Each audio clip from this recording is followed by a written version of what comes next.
Today I want to talk about a ROM hack of Pokemon Crystal. This is one of my favorite ROM hacks, and it's called Pokemon Polished Crystal. It's fully open source, it's up on GitHub, and I would classify this as a modernization hack.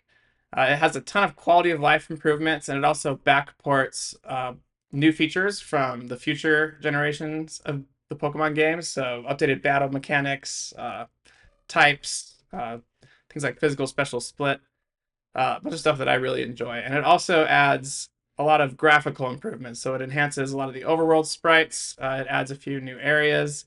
And it really is just one of my favorite ROM hacks of all time. And it's kind of mind blowing what they were able to pull off on just the limited hardware of a Game Boy. And they have a Discord server if you want to chat with the devs and other players. And so it's a really great community to be a part of. In order to kind of show this off, I wanted to look at the original Crystal and polished Crystal side by side. We're so many years removed from these old Game Boy games. Sometimes it's hard to even realize that the game is not the way we remembered it or imagined it in our head as little kids. It's the old games really were quite limited, and so what these ROM hackers have been able to improve is quite impressive. So maybe let's start with some overworld stuff. So in Generation 2, they introduced held items for the first time, and your introduction to these was the berries. Now, the berries were pretty generic. They had names like just berry or poison cure berry. But in Polish, they modernized those berry names. They gave them the modern names, and they have little sprites for them, so you can kind of see what they look like. And they remind me of the Gen 3 berries. Next, let's look at one of the first cities. So, Cherry Grove City is the first city the first city after your hometown. And despite its name, there's no visible cherry trees or anything like that. But in Polished, they added beautiful cherry blossom sprites. This just really adds a ton of personality to the city, and a lot of the cities in Polished have been given big visual upgrades, and they just have a lot more personality. Another small touch in the cities, in the original Gen 2 games, the marts did not have dedicated music. They just matched whatever the theme of the city was. But here in Polished, as you can hear, they have given the marts their own dedicated song.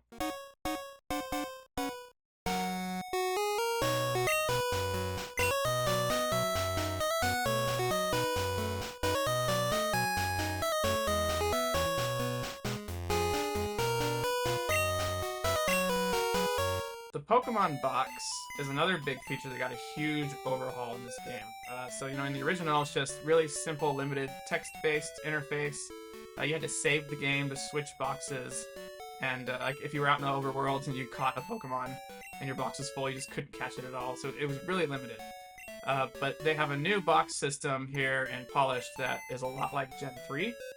Where you can freely switch boxes, you can pick up and move the Pokemon around. It'll automatically switch boxes. If you're in the overworld and one is full, it'll just switch to the next one. And so it's a really big quality of life improvement.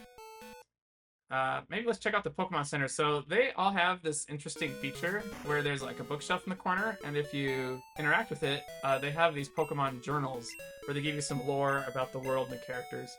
And these journals are all over the map. They're primarily in Pokemon Centers, but there's a few that are in non-Pokemon Center areas. You do get an achievement for finding all of them, so good luck.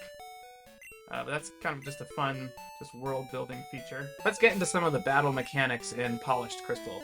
So in Gen 2, that was when they first split the special stat into separate special attack and special defense stats. And that was a good improvement. However, whether an attack did physical or special damage depended entirely on its type. So for example, dark type moves were always special, even moves like Crunch, and ghost type moves, for example, were always physical, even moves like Shadow Ball, which it's kind of unintuitive. You would expect Crunch, biting to be a physical move and Shadow Ball to be more of a special move. And so Polished has fully implemented the physical special split. And every Pokemon now has really nice viable move types for their primary stat, whether it's a special attacker or a physical attacker. They've got the moves they need to take advantage of that modernized system. Polish has also implemented abilities and natures.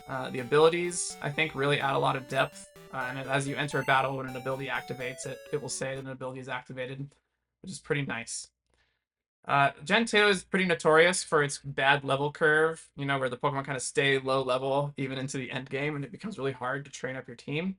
And they're also kind of notorious for having a lot of really easy gym leaders, with a few exceptions. So Polished has rebalanced this. The level curve is better. The Pokemon, their levels actually go higher as you go through the game. And they've made a lot of the game, I would say, moderately more difficult. A great example of this is that Bugsy uses Kakuna and Metapod as some of his Pokemon in the battle against him. But in Polished, those have been evolved fully into Butterfree and Beedrill. I have seen some criticize the game as getting too difficult, especially into the late game. And me personally, on my first playthrough, I did hit kind of a wall with the Elite Four, and I realized I had to go back and kind of reconfigure my team, pick out some new Pokemon, and make sure I actually had a really balanced team that was capable of taking down this more difficult Elite Four. In spite of this, I really wouldn't categorize this as a difficulty hack. It's nothing like those Kaizo ROM hacks that are kind of notorious for getting like unfair levels of difficulty. And it's nothing like, for example, Radical Red, which is like almost 100% focused on really difficult battles. This just has some actual challenge, and added a lot of depth to the battle system with those future mechanics. Another interesting thing is that by default, many of the Pokemon now have non-canon types. So for example, Feraligatr becomes a water dark type instead of a pure water type. Sunflora becomes a grass fire type, which is kind of neat. And me personally, I enjoy those new types. I think they add variety and depth to the game. But I know for a lot of people that might just not be their cup of tea. They prefer their Pokemon to stay the way they're supposed to be in the mainline games. So there is a faithful build that removes any non-canon changes.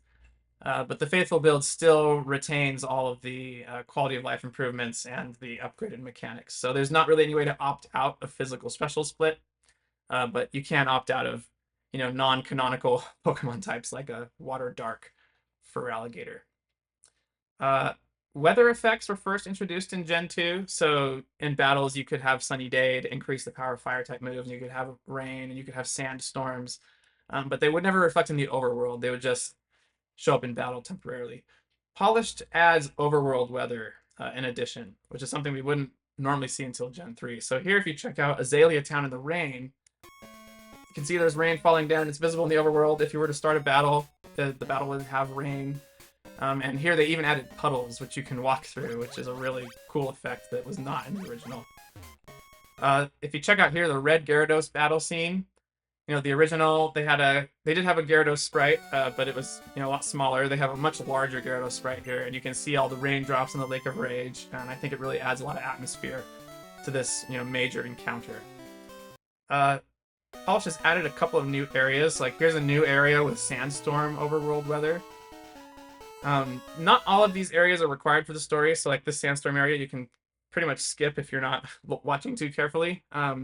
But others are required for the story. For example, in Cyanwood City, there's a new area called the Yellow Forest, and you have to go through and complete it in order to get the Fly hidden machine.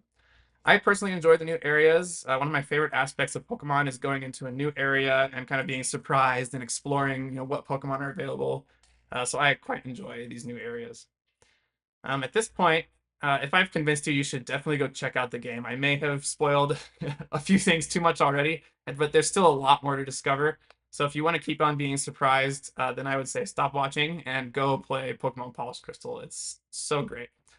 However, if you are curious, there's a few more things that I can show you.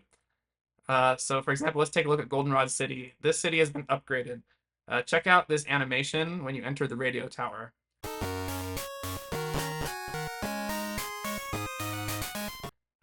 And then if you go left of the radio tower, there's a whole new Goldenrod Harbor area. And a lot of these new areas, they add connect parts of the map that previously were not connectable. So for example, you can surf from the Goldenrod Harbor into Cyanwood City.